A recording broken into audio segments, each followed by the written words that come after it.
đã là crom mình sang $30. Anh ấy này cái mâm khơi thì đã Ngồi lên anh vào đây.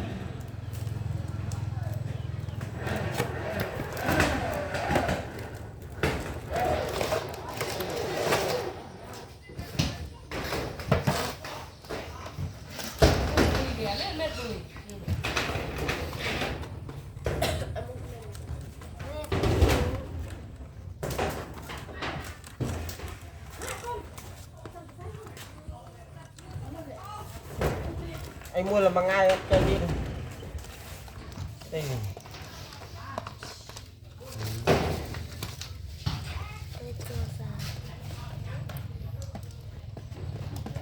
anh ấy bay mới này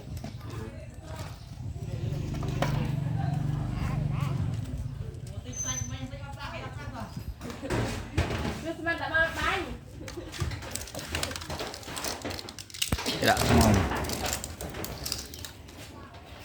rồi tôi nuôi gì đây tôi nuôi Bát à. Túi hả không? rồi ăn ba là Ôi, nó là từng ăn vào túi hả không? này Đi ôn lên mùi thế này. Đây là không. Đi ôn lên thế này.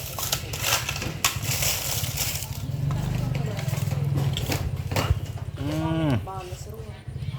Bay lòi. anh ấy mà Thì khinh lưới.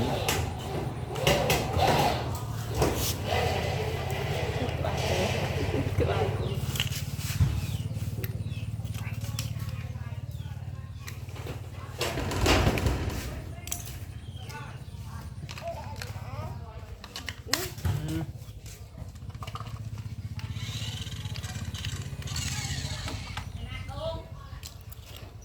Tế nó đôi nó pha sen rồi.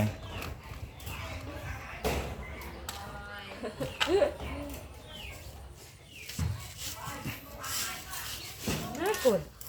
Mình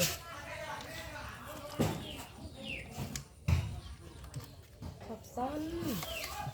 Lên đi một. Đây này.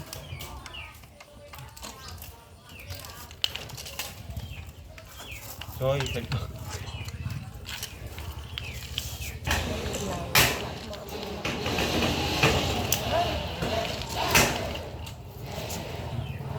Chia thiệt. anh ấy bán đặt sao rồi dương của sa đồ đúng sao Mua chào.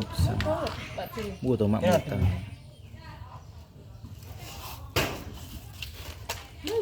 anh ấy dương ai bớt được lưu tra với ba này xa về cua càng cua và đây cũng bớt được không tức anh đây